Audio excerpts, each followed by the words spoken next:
Being a key worker to Martha has been the most amazing job I've ever had. You learn a lot about yourself when you're working with Martha, especially your own faith and and the gifts that God has given each of us.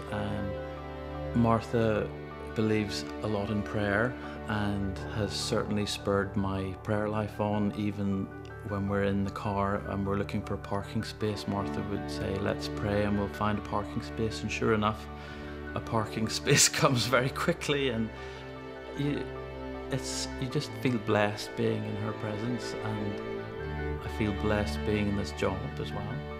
And I prayed for my dad to live for 5 years, and he did, and I was pleased at that. In 5 years, my dad had a stroke and he wasn't very well for 20 years. And he wasn't very well since I was my teens.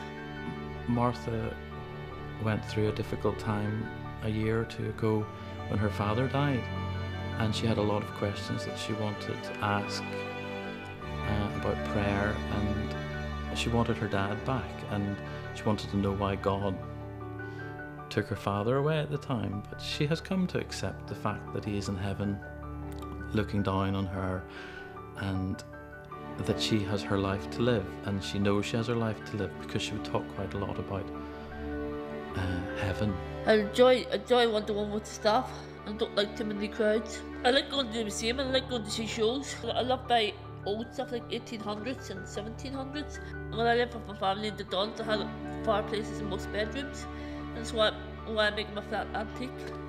There's so many things in Martha's life that give her joy. Well, at one time it was Cliff Richard. Martha's clothes would have Cliff Richard printed on them.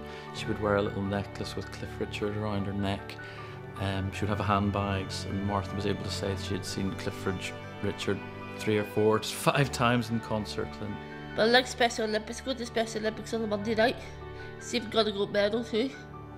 I enjoy having Stephen, especially Stephen. He's my boyfriend. I enjoy going away with him. She likes going to the beach and walking along the beach and sitting, having fish and chips sometimes, and having a little long chat over eating fish and chips and feeding the seagulls and that sort of thing. In Botanic Gardens in Belfast, there's a tropical garden. It's called the Ravine, and she likes to go through there, and there's plants called prayer plants, and ever since seeing them she's been growing prayer plants in her house because it reminds her of her own prayer life, and at night time when the leaves are coming up, it reminds her to pray at night time. And her passion for Jesus is infectious, and I strive for that in my own life, and it's just a wonderful relationship she has with God.